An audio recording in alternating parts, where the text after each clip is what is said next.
What does it mean to belong? How can a word so simple be so complex? A sense of belonging is something we can search for, revel in, and pine for all at the same time depending on who we are, where we are, what we're doing, and who we're doing it with.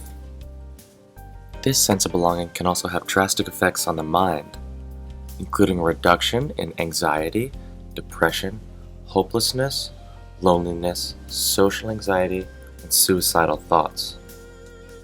Look at us Broncos. We're a varied mix of races, countries, interests, strengths, etc. And yet, we all belong in the Broncos family. But we don't always belong. For instance, we don't all belong in the computer science community, which I proved to myself last quarter. Who am I? In short, I'm an East Coast Irish Filipino American twin from a multicultural, multiracial blended family. With this mix of identities, I can identify with many people that I see in the media, from Niall Horan to Olivia Rodrigo to Frank Sinatra. This mixing and blending of families is also becoming more frequent. Research shows that people are remarrying at a higher rate, so the number of blended families is increasing. This also means that the amount of children with two homes is increasing. My family is like this model, and my parents are in proximity with each other, so I grew up going back and forth between the two houses. At my mom's house is where this blend really shows.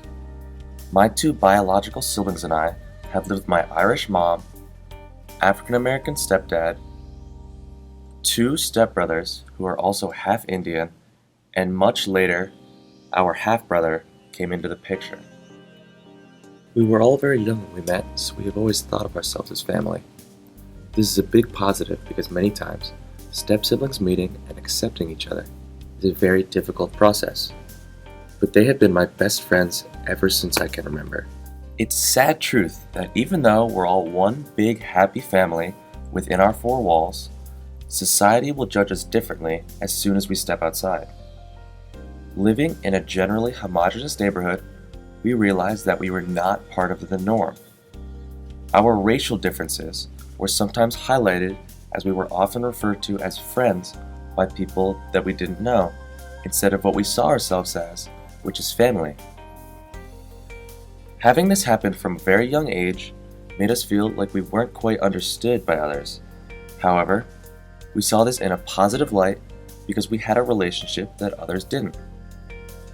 Nowadays, the amount of interracial marriages has significantly increased, from only 5% in 1980 to 18% in 2018.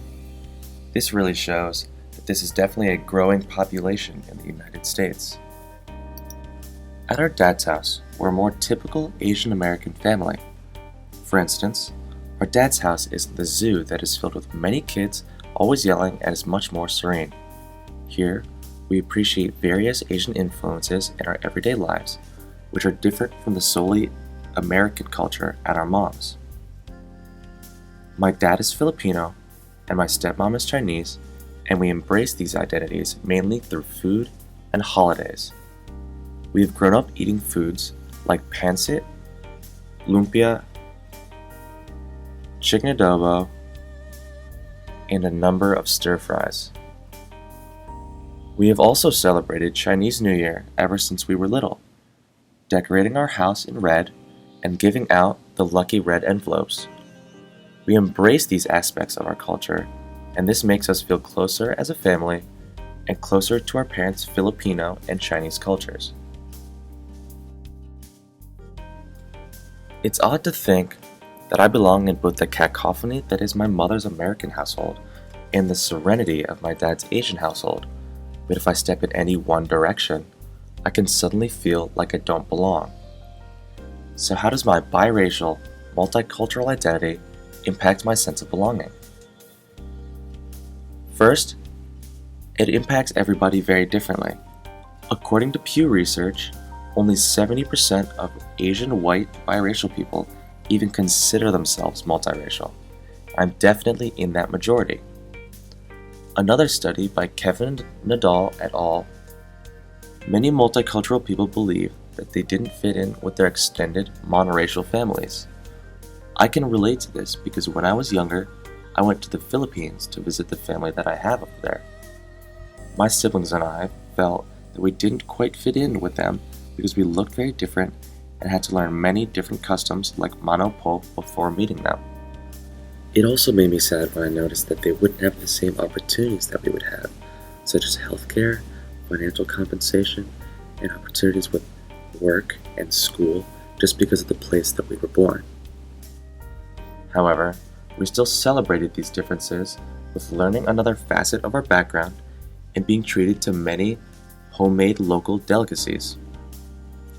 It was only after this that we were able to truly appreciate the Filipino side of our heritage.